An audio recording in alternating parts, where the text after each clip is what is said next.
Welcome back again guys sa aking channel. And for today's video, mag-unbox tayo ng mga bagong gears natin na nabili. Dito lang sa local shop dito sa Morocco, North Africa. Meron tayong Rode Podmic para sa mga mahilig mag-podcast, streaming sa YouTube at sa iba pang mga platforms sa internet.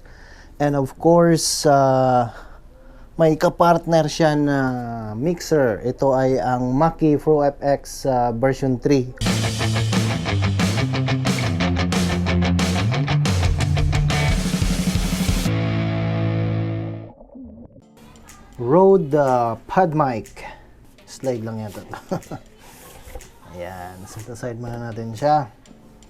So may isa pa siyang karton. Isa pa siyang karton. Then here we go. Wala na siyang laman, kumbaga support lang siya.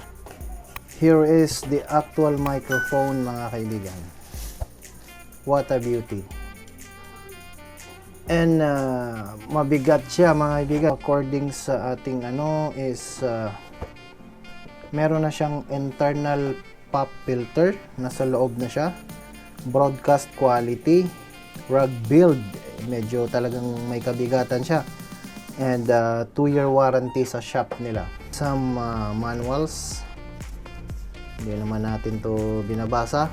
And meron na po siyang dalawang sizes ng thread, depende sa kung anong size ang meron kayong boom arm or table stand na microphone. So, ang exact na nito na timbang ay 937 grams. So, kulang-kulang 1 kilo.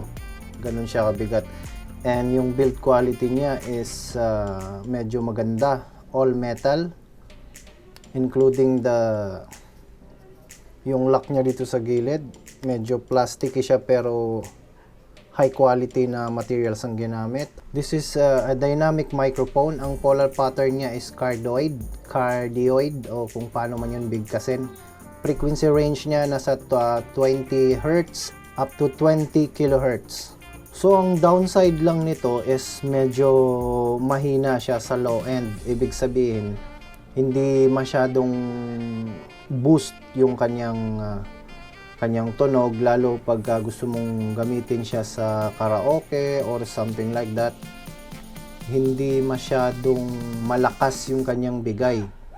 So on my case, ang gagawin ko, umorder ako ng fithead, yung microphone booster.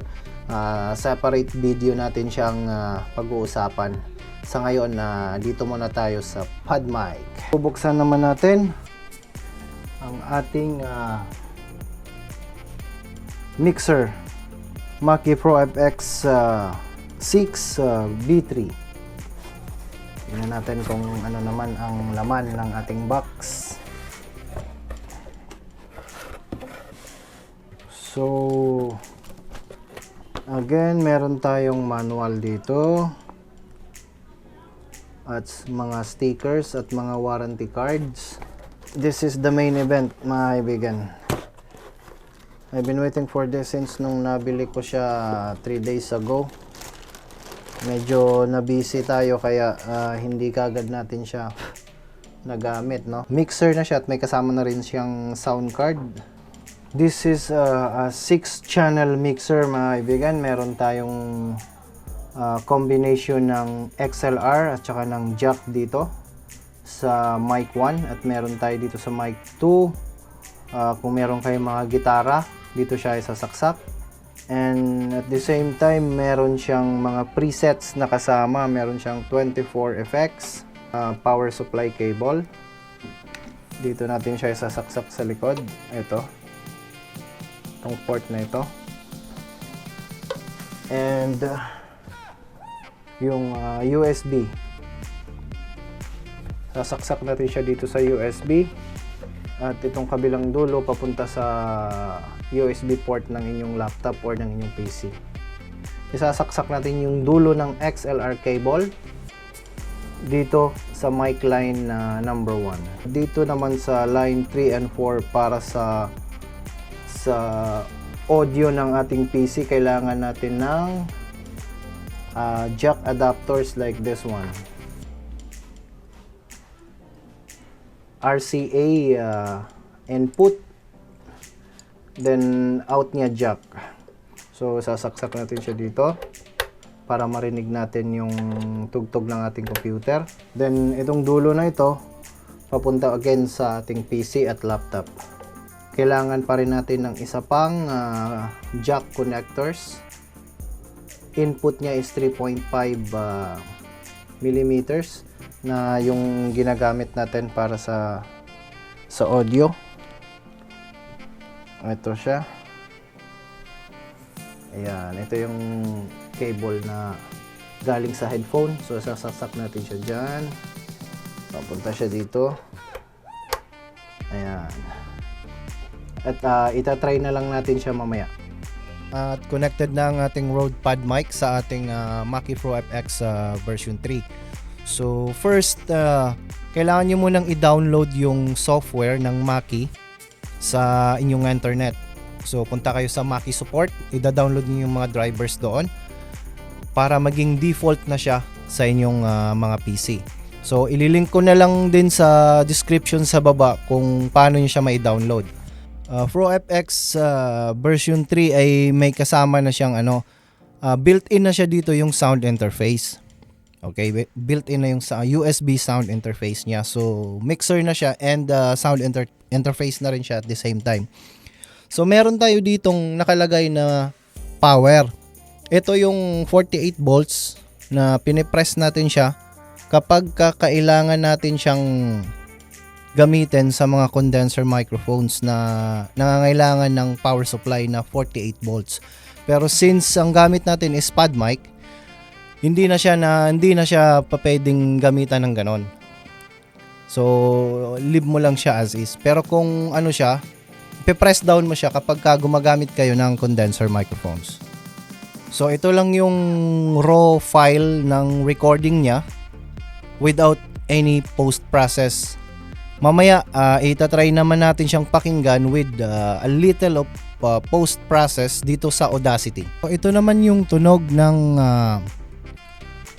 process audio dito sa may Audacity. So hello mic test, hello mic test.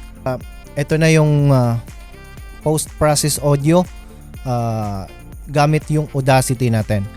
Mic test, I am speaking now to Rode Podmic podcast microphone. I'm speaking directly and to the top of the microphone.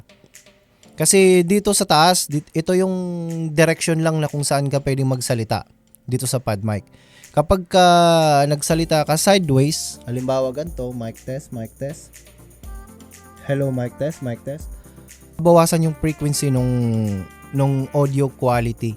So ang kagandahan kasi ng Podmic at ng mga in general yung mga dynamic mics, mas sila sa mga ambient noise. Kumbaga nire-reject nila yung ambient noise. Kung saan ka lang talaga magsasalita, doon lang talaga yung mare-recognize niya. Sa case nitong dynamic microphone na Podmic ng Rode, dito sa may tuktok banda niya, kung mapapansin niyo, nilagyan ko siya ng pop filter o windscreen o kung ano man yung tawag nila dito. Kasi para sa akin, mas malaki din yung tulong nito para mas mababawasan yung kanyang mga plosives. Yung B, yung P, yung S, yung mga ganon. Ginagawa nila yung mga ganon kaya nilagyan ko na lang din siya ng pop filter.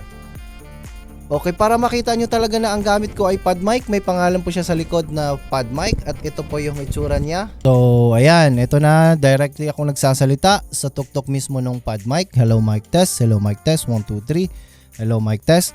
This is the audio post-process sample. Okay, I guess yun lang siguro para sa ating unboxing ng ating Rode Podmic at ang ating MACKIE PROFX version 3. Marami pong salamat sa panonood and see you guys next time. Bye-bye!